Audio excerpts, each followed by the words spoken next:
Sir ఈ కాల్చిన మాంసం ఒక 2 క్వశ్చన్స్ ఇక్కడ డెలికసీ కాబట్టి తందూరి చికెన్, తందూరి పన్నీర్ ఇవన్నీ కూడా కాల్చిన మాంసం కిందకి వస్తాయి కదా? Definitely అండి. అంటే ఇప్పుడు తినొద్దు అసలు మొత్తానికి బంద్ చేయండి నేను చెప్పట్లేదు, బట్ అదే మన హాబీగానే హ్యాబిట్గానే ఉండకూడదు. Right Yeah. Right sir.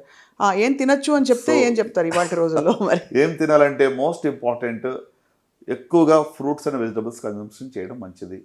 As far as possible vegetarian diet మంచిది, right. Consume lots of fruits and vegetables, vegetarian diet ఉంటే మంచిది. Consumption of lot of water is good, at least 8 to 10 glasses of water per day minimum తీసుకోవాలి, right. అంత మాత్రం కాకుండా మరి మీరు అన్నారు కదా కంటామినేషన్ గురించి మాట్లాడితే organic food, anything that is grown organically without pesticides, I think that's really good అనమాట. హోల్ గ్రెయిన్స్ తీసుకోవడం మంచిది.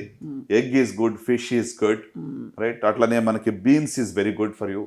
సో ఇవి కన్జ్యూమ్ చేయటం వల్ల ఖచ్చితంగా మరి అంటే బ్యాలెన్స్డ్ డైట్ అనేది ఇంపార్టెంట్. ఈ బ్యాలెన్స్డ్ డైట్లో కూడా ప్రతిరోజు లెక్కలు వేసుకుని మనం తింటూ జీవించాలో కూడా ఇంప్రాక్టికల్.